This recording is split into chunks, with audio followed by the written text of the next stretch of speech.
Welcome to the Book Faire podcast. My name is Anthony, and this week we have an interview with author J.D. Barker. Court filings show that the DoD has removed nearly 600 titles from defense education activity schools around the world. We have an update on Minnesota's new law protecting public libraries from book bans, and New Hampshire's governor vetoes a book removal bill going against her own party. Now, let's begin with an interview with international New York Times best-selling author J.D. Barker. Good afternoon, J.D. Barker. How are you doing today? I'm doing great. How about you? I'm doing really well. Can you start us off today just by introducing yourself to the audience and a little bit about your work? Sure. J.D. Barker, New York Times bestseller. I'm a number 2 New York Times bestseller, which doesn't look as cool on the cover as a number 1 New York Times bestseller. So they won't let me put that up there. I've been in the business for a really long time. I worked as a book doctor and a ghostwriter. I did that for a little over 2 decades while I was in the corporate world before finally striking out on my own. I had basically written memoirs. I helped a lot of people finish up their fiction projects. And over those 2 decades, I had 6 different books that I had written basically hit the New York Times list, but came out with other people's names on the cover, which gets very old after a while. And that's basically what spurred me on to start writing on my own. So what exactly is a book doctor? A book doctor. So I kind of fell into this career. When I was in college, I worked for BMG Distribution, which is a division of RCA Records. And I used to interview a lot of celebrities. And when you work with newspapers and magazines, you quickly realize everybody's got a book at some stage of development in a desk drawer somewhere. They've been working on it for the last 10 years. It's 400,000 words long. It's almost done, but they feel like it needs a little something. I was the guy they would give those to, initially just to help with grammar and punctuation. But then I started getting more heavily involved in developmental edits and kind of helping them shape the story. And then at one point, I took over some of those projects and actually rewrote them. And it just basically became this career as a book doctor. So I did that for friends that I worked with in the publishing industry for years. And then word of that spread to agents and to editors. So I started getting phone calls. So an agent would pick up a manuscript that they absolutely loved, but they couldn't get an editor to buy it, for particular reasons. This person can't write dialogue very well, too much exposition, too much this, too much that. And a lot of times a first-time author is just too close to the project to go in there with a knife and really start hacking away. So I was brought in as a hired gun. And the funny thing is, in today's world, I've got my own editors. And whenever they call me about, if there's some type of problem in a book, they tend to sugarcoat everything. They always start the phone call with, 2 or 3 things they love about the book. Then they tell you that one thing that they absolutely need to fix. And then they finish up the phone call with a couple more things that they love about the book. So they try to pad it a little bit. But when you're brought in as a hired gun to fix somebody else's book, they don't sugarcoat anything. They tell me everything that's wrong with that book, what needs to be fixed. And they're just very, very, clear and concise on it. So I did that for 2 decades. And I think just getting that advice, or hearing that, from editors, basically helped me understand what the folks in New York were really looking for in a mass market best-selling novel. So I've, just incorporated a lot of that knowledge over the years. And now it's part of my writing process. And you mentioned that there was sugarcoating as an established author, but there was no sugarcoating when you were a book doctor. Do you have a preference for which approach works best for you? I'm not normal. So I'm autistic. I've got a form of autism called Asperger's syndrome. I was diagnosed at 22. So I've got no problem if somebody, tells me something is wrong with a particular thing. I don't need the sugarcoating, I guess, to ease that information. But I do understand that a lot of people do. So I think, the bottom line is an editor just really needs to get to know the author, the person on the other end of that phone call, to decide what they need to hear. I work with a lot of co-authors of my own these days, and I am terrible at the whole sugarcoating thing. And I explain that at the get-go. If parts of a novel are working well, I don't really hand out gold stars. I tend to focus on the parts that have to be fixed. And sometimes that can come across as very negative. But once we have an understanding of that, and they realize where I'm coming from, it all kind of works and makes sense. You also mentioned that you incorporated your experience as a book doctor as well as a ghostwriter. Do you feel that this path of non-traditional, where a lot of people have this idea of they work on a manuscript and then they spend their entire early career pitching that manuscript, do you think that it's more beneficial for them to try and get the practical experience in the industry in sort of the way that you did, or do you think it's better for them to sculpt a story for the long term? No, I honestly think it's very important. With my first novel, I indie published it. And I've got a lot of friends that have gone that route. I was lucky the novel took off, but a lot of times it doesn't. Typically, what ends up happening is somebody writes a book, they query a whole bunch of agents, they get a whole bunch of rejection letters, and then they decide, well, if I can't get an agent, I'm just going to go ahead and self-publish. And that's really the wrong approach because there's a reason all of these people turned you down on that book. So you're better off trying to figure out what that reason is. I always encourage people to reach out to those agents if they don't tell you why they turned it down. See if you can get that information out of them. And then use that information to correct whatever the problem is. Because if you don't do that, if you just publish the book on Amazon and do it all yourself, that book will come out. Your friends and family will give it those 5-star reviews because that's what they're kind of obligated to do. And then, actual real readers will find that book and they're going to start giving it these two-star reviews, 1-star, 3-star, because those flaws are still there. So I always encourage people to get whatever feedback they possibly can. And it's difficult in this industry because, as an author, it's a very, it's a solo venture. You're behind a desk all by yourself, sometimes for years at a time, writing that first novel with nobody else weighing in on it. I think the experience I had was very unique because I always had other people that were part of the process, part of the collaboration. So if I overstepped, if I went off in the weeds on a particular storyline, somebody else was there to raise their hand and tell me, hey, this isn't working.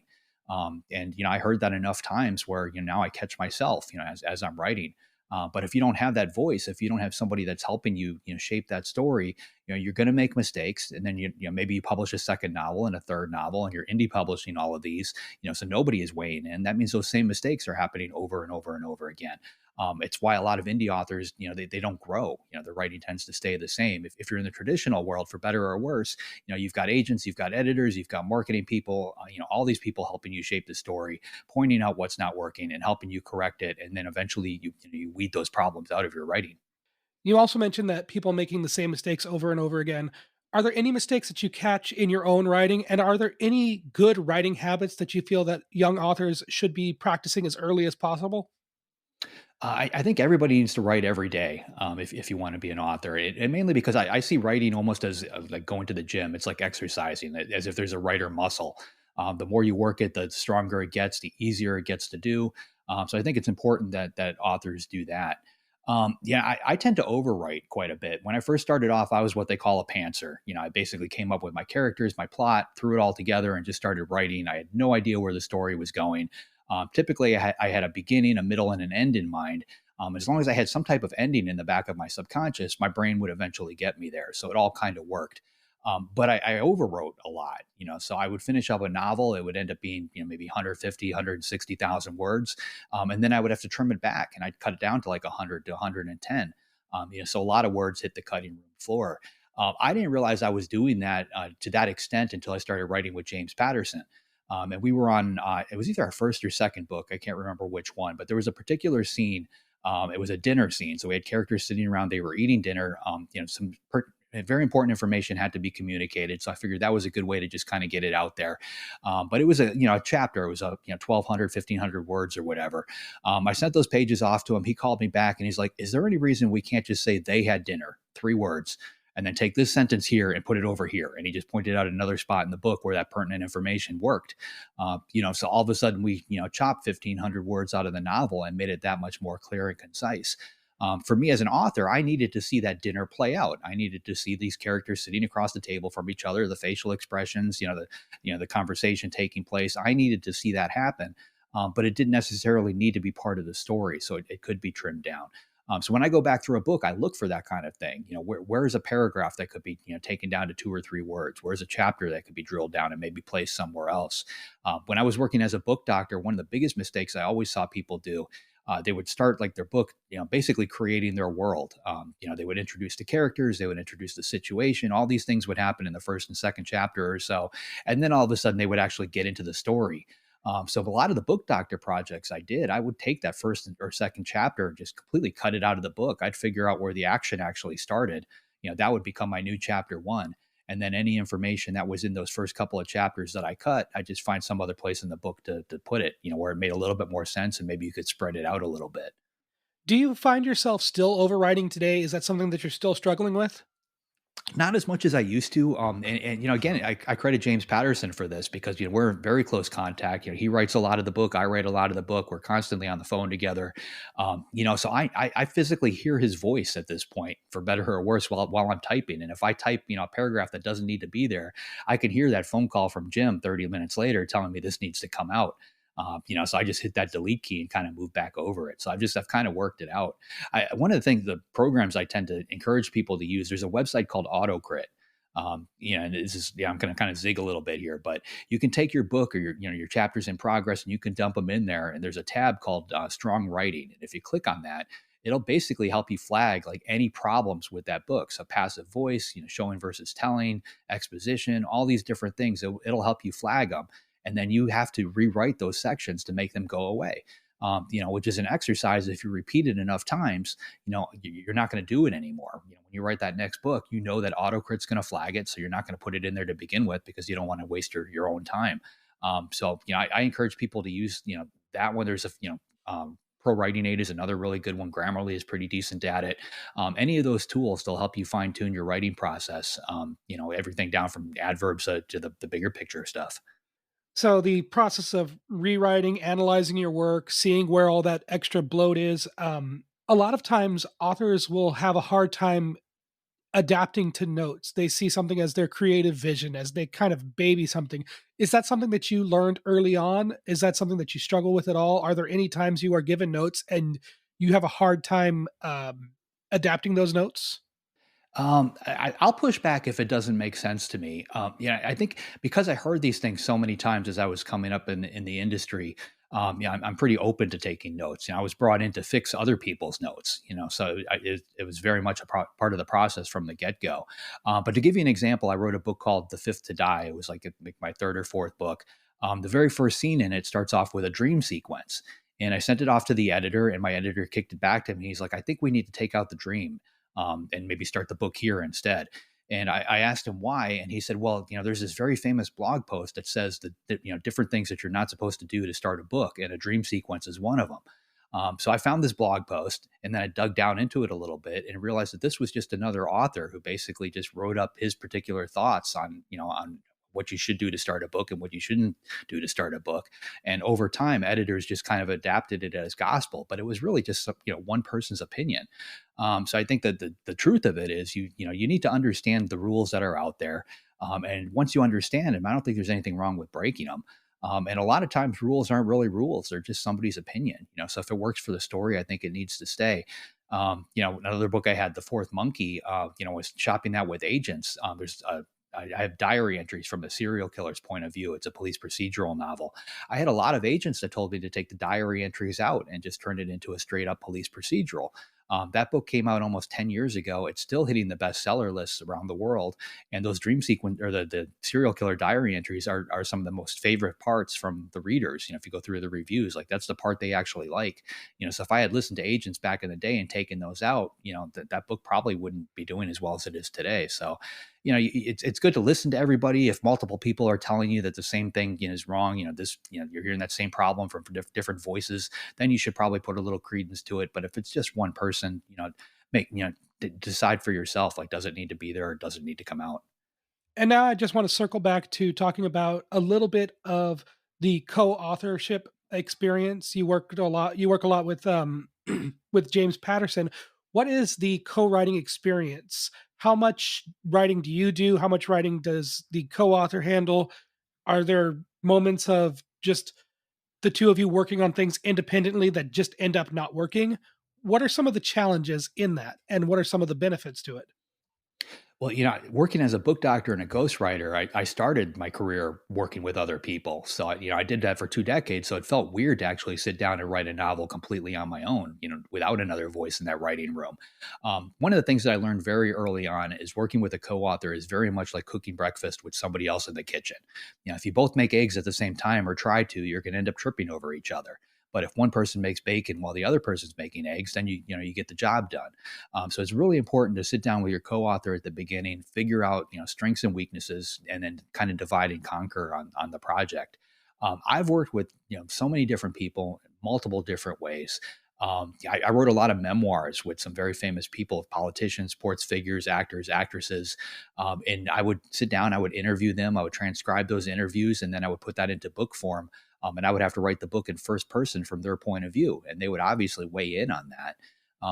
So you have to decide, what works and what doesn't. When I wrote the prequel to Dracula for Bram Stoker's family, I worked with Dacre Stoker, who's Bram's great grandnephew.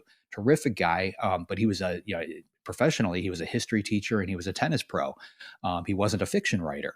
And we quickly learned that, when we sat down to try and write the book, he could write a very detailed scene, but the text was very dry. It came across almost like he was writing a textbook, but he was extremely knowledgeable. So again, we had to divide and conquer. So, I decided, we decided that I would write the bulk of the fiction, but he would be there for the facts and the back data. So if I had to write a scene and I needed to understand what Bram Stoker's bedroom looked like when he was 6 years old, Dacre Stoker was able to tell me that right down to the pieces of furniture and where they were in the room. So we just, we kind of landed on that particular model. He was great at providing the information and making sure that the book was accurate. I gave it the spin that it needed to be a solid fiction thriller. So you have to just, it's different again with everybody, every co-author is a different process. And I think talking about Dracul is a wonderful transition. You mentioned before we started recording that Dracul is a book that is often taught in schools. Have you heard anything from educators? Do you give any input to people that reach out that are looking to teach these things? Are you involved in any of these conversations at all? I honestly like to get more involved in it. Teachers use it because they want kids to read the classics. They want the kids to actually pick up Dracula, the original Dracula, and read that. But it can be a difficult read, if you're a younger student. So Dracul is written, in modern language, so it's a little bit easier to stomach. Teenagers, love it. And it basically tells the origin story of Dracula. So by the time they finish it, they want to pick up Dracula. They want to understand where that story is going. I tease teachers when I talk to them about it because it's almost like a gateway drug, into literacy. All of a sudden, kids are shying away from these books, but then they pick up this one and then, hey, I really want to read the next one and the next one and the next one. I've got another book called She Has a Broken Thing Where Her Heart Should Be, which is basically a retelling of Great Expectations, which is my personal favorite novel. But it's told in modern day with modern protagonists, modern teenagers behind it. And again, kids read that and they when they finish it up, they want to read the original Great Expectations. And once you open up a Charles Dickens book, you start with one, and you got to read the next and the next and the next. So it's a great way to get kids into literacy. So you mentioned Great Expectations. You've talked, of course, about Dracula. Are there any other books, stories, writers from your childhood that particularly inspired you to want to become a writer? Oddly, Dracula was probably one of the first ones, and it's been a staple in my life, from the get go. My mom owned an antique store, so we used to go to a lot of garage sales. We didn't have a TV in the house. So I was reading at a very early age. I had read like all the Hardy Boys and Nancy Drews by the time I got into kindergarten.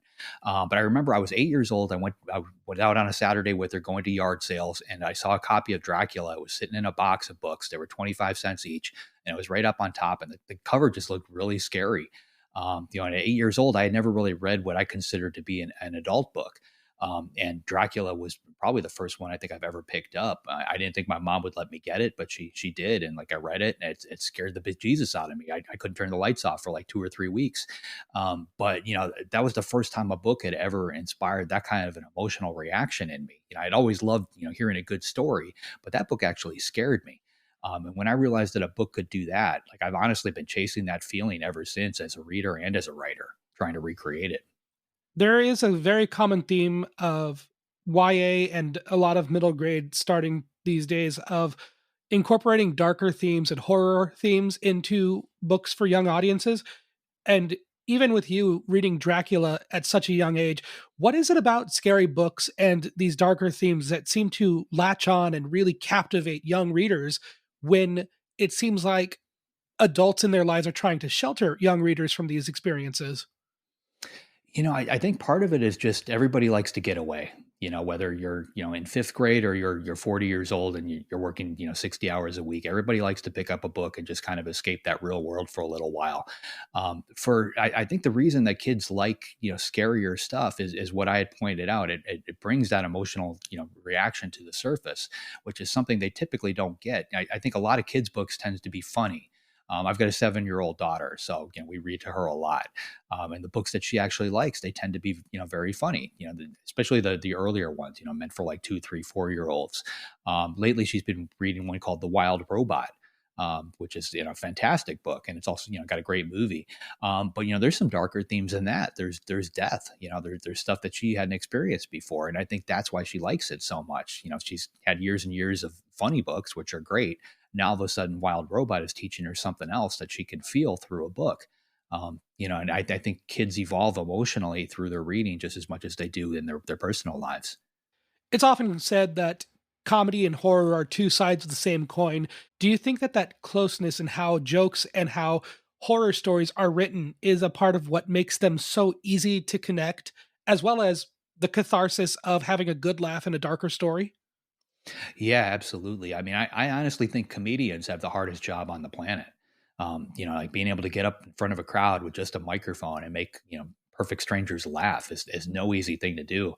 I try to do it on paper. The funny thing is, like, comedy doesn't translate into foreign languages as well as like a horror does. Like you can translate horror, it kind of makes sense in different languages. I'm in 150 different countries, about 30 different languages at this point. So I get a lot of phone calls from translators. And the stuff they stumble with is the comedy. Something that's subtly funny here in the US. They don't know how to explain it in Bulgaria or Russian or in this language or in that language. And for me to have to explain a joke, then you really have to dissect it, and you realize what works and what doesn't work. Any of those emotional type things, it's very difficult to try and break it down like that. And with being published in so many different markets, have you had to look at what is popular in the domestic markets and what works overseas in other countries and in other languages? Has that changed the way that you approach writing? It has a little bit. When you turn in a book to an agent when you first start off, they immediately try to label you. This person is a young adult author. This person is a horror author. This person is a thriller author. They do that intentionally because they have to sell you to editors, and editors have to sell you to the marketing people, and those marketing people have to tell the bookstores where to put you on the shelves. So you get labeled with that straight off the bat. I've kind of fought that from the get-go, and you can kind of tell if you go back through my publishing career. My first novel was a horror novel. The second one was a thriller. Then I wrote the prequel to Dracula, so I'm back to horror again. Then I wrote another serial killer novel, so I was back in the thriller world. At that point, I had been told, I remember the conversation with my editor. We had demographic information because I had some sales data behind me, and I was told that my audience is women 45 and over. So I immediately went out and wrote a young adult book, which is the one that I had mentioned. She has a broken thing where her heart should be. I tend to treat this as an author almost as being a literary Pied Piper. I look at where, who's reading me, and I look at more specifically who is not reading me. And I write books to target those groups to try and widen my audience. And this has been a really great conversation. I'm loving talking to you. I love hearing just how insightful you are. It's awesome. This is such a good conversation. I want to close it out with one last kind of introspective question that I ask to all authors and all guests on the podcast. JD, how do you see yourself and the work that you do as an author? Ultimately, we talked about escape a little bit. I think that's all I'm really trying to do. Like, if you pick up one of my books, you're not going to find, some huge moral message. I'm not going to try to teach you a lesson or anything like that. Somebody had once called what I write literary popcorn. And I really like that because that's essentially what it is. You're picking one page after another, and you just kind of can't stop reading. But it's entertainment, at the end of the day. And that's all I'm trying to do. Thank you. That was an interview with J.D. Barker, international New York Times best-selling thriller author. You can find more about JD and his work at jdbarker.com. Next, we'll be looking at notable releases out this week. But first, if you appreciate the work being done with the Book Faire podcast, there are a few ways to show your support. First, you can like, comment, favorite, or subscribe to the podcast wherever you are currently listening to help push it out to new listeners. Second, you can follow the podcast on Blue Sky at Book Faire Pod. You can also go to patreon.com/thebookfair to find episodes posted early as well as links to news sources used in the show. Lastly, the best way to support the Book Faire podcast is simply to share it with a friend, an educator, or a young reader in your life. Now on with the show. Here are some notable new books that are out this week, starting with Codebreaker by Jay Martel. When 17-year-old Mia Hayes finds her parents in their living room with a bald man in a black suit, she doesn't anticipate that the encounter will end with her mother dead and her father missing. Now on her own, the teen struggles to understand what happened and how her father is involved. 3 weeks later, attending a protest in D.C., she meets cute, funny Logan. The two plan a date for that night, but Mia is abducted shortly after Logan leaves the protest. Upon arriving at an undisclosed location, Mia is interrogated by a woman called Mary Surratt, who questions Mia about something her father is purported to have stolen. Though Mary releases her, Mia knows that the only way to uncover the truth about her father is to follow a series of clues he left behind. Clever codes, puzzles, and ciphers from the base of this intricately designed Codebreaker mystery that's enlivened by page-turning action and Mia and Logan's sharp banter and magnetic chemistry.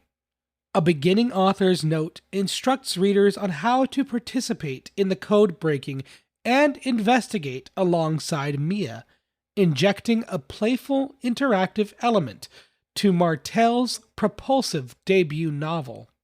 This book is recommended for ages 13 and up.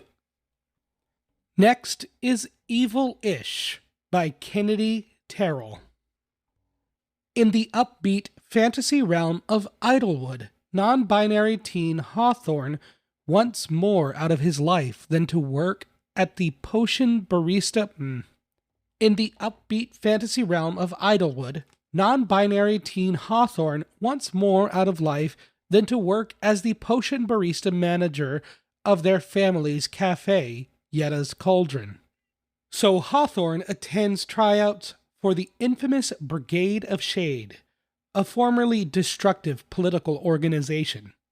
Despite Hawthorne's fanatic knowledge of the group and its skeletal ruler, Lady Wrath, however, the Brigade rejects them, citing Hawthorne's lack of magical talents and inexperience in evilness.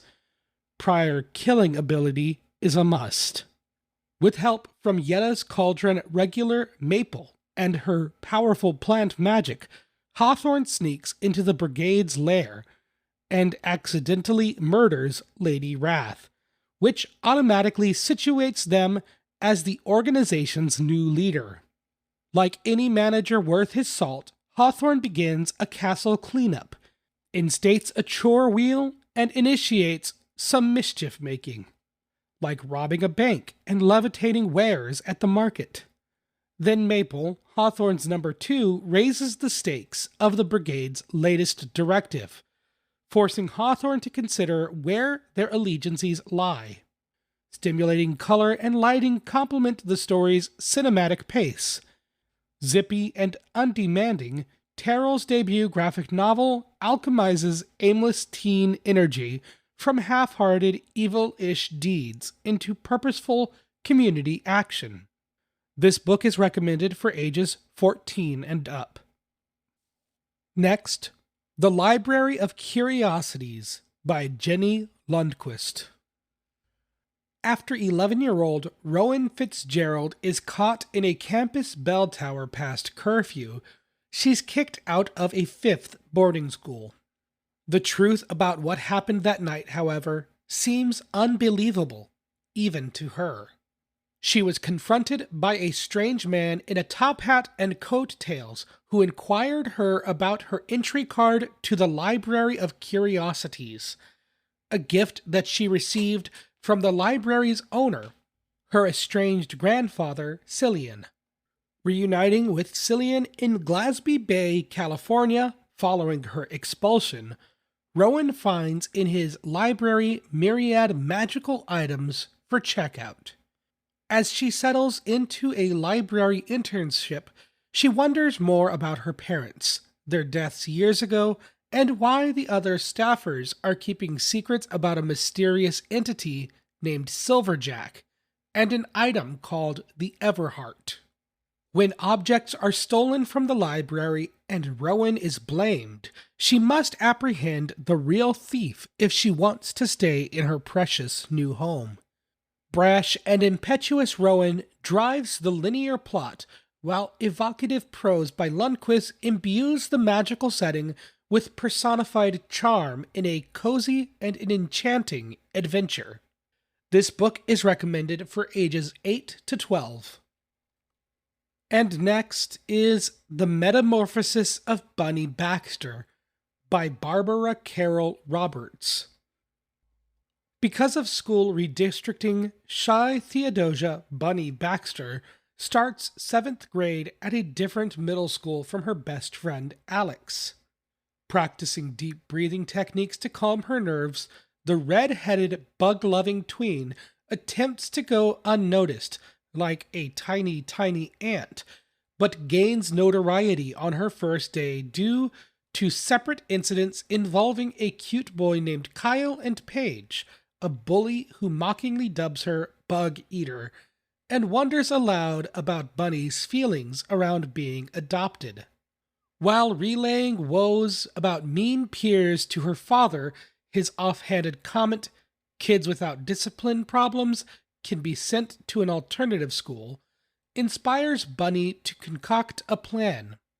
She'll get herself expelled, mistakenly believing that she'll be transferred to Alex's school. Bunny soon dedicates herself to troublemaking, even as she starts making new friends.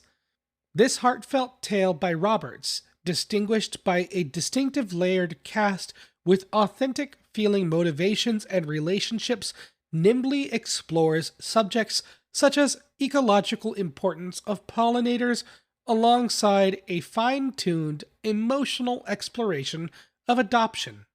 This book is recommended for ages 10 to 14. And the final recommendation for this week is Schoolbot 9000 by Sam Hepburn. Hepburn's debut graphic novel is a timely, hilarious take on the increasing presence of artificial intelligence in everyday life. 11-year-old James Gordon is surrounded by robot assistants like his mother's new HomeBot, which she hopes will help her keep her house following James's father's death.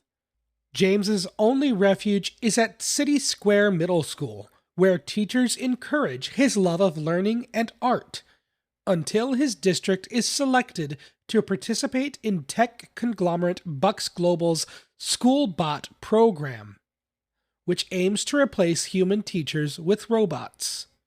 As incoming Schoolbots eliminate class projects and break musical instruments in pursuit of perfect test scores, James realizes that something sinister is afoot.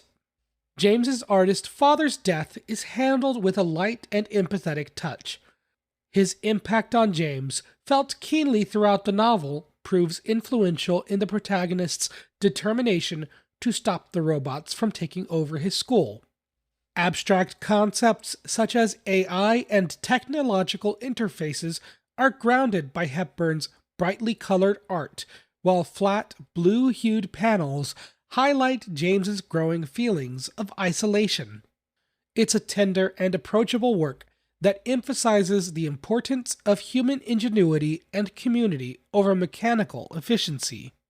This book is recommended for ages 9 to 12. And now let's look at some recent news, beginning with an update from the Department of Defense's removal of books from DODEA schools. On several episodes of the Book Faire podcast, we have covered Defense Secretary Pete Hegseth's directive to remove woke materials from schools under the Department of Defense Education Activity, or DODEA. This story goes back to February, when a memo was sent out to administrators to remove books from classrooms and libraries that are out of alignment with Trump's executive orders, titled Defending Women from Gender Ideology, Extremism, and Restoring Biological Truth to the Federal Government, and Ending Radical Indoctrination in K-12 Schooling. The DODEA operates 161 schools across the U.S., its territories, and 11 countries that serve 67,000 students in military families. Swiftly after these executive orders and removal of books, the DODEA was promptly sued by parents of students as well as the American Civil Liberties Union for violating the First Amendment rights of students. Now that the court case is underway, through discovery and filings, we are now seeing the scope of books that have been targeted, which have significant crossover with commonly challenged books in public schools. There are nearly 600 titles affected by the executive orders, including books on gender and sexuality, race and racism, books on puberty and anatomy, and several comics and graphic novels. There are far too many books to name here, and Book Riot has done a great job of compiling information related to these books and the Trump administration's perceived reasons for targeting them.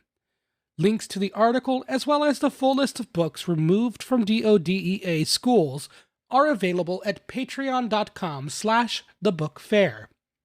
No payment is ever required to access these posts, and I recommend taking a look at these resources.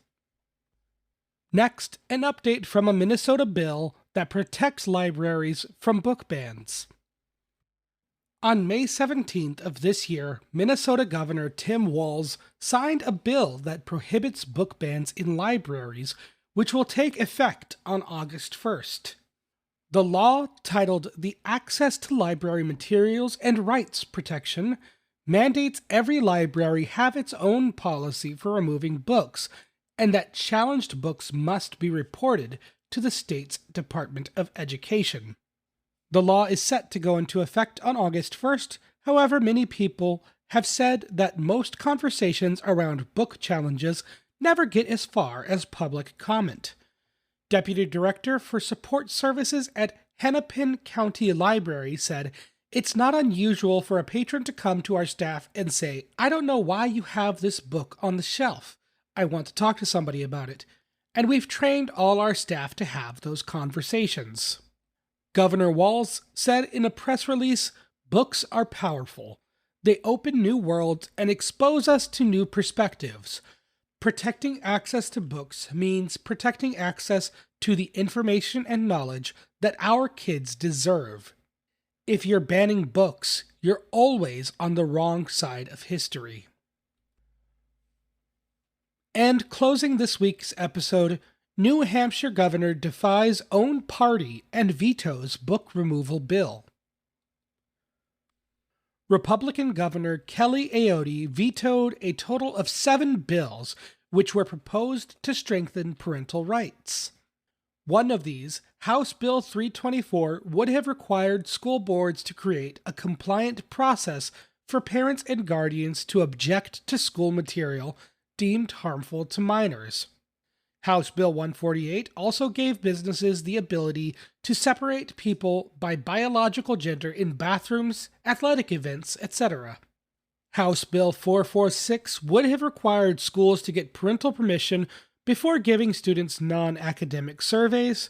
House Bill 667 would require sex education to include a high-quality computer-generated animation or ultrasound video that shows the development of the heart, brain, and other vital organs in early fetal development, which doesn't align with actual development, as these organs don't form in early development. These 4 bills, along with some that are not within the scope of the podcast, were all vetoed by New Hampshire's governor. While it's technically a positive story to see these restrictive bills vetoed, they did pass the state legislature. And that means there's nothing stopping Republican lawmakers in uncontested districts from proposing similar bills the next legislative session. This will conclude another episode of the Book Fair podcast. Thank you to this week's guest, J.D. Barker.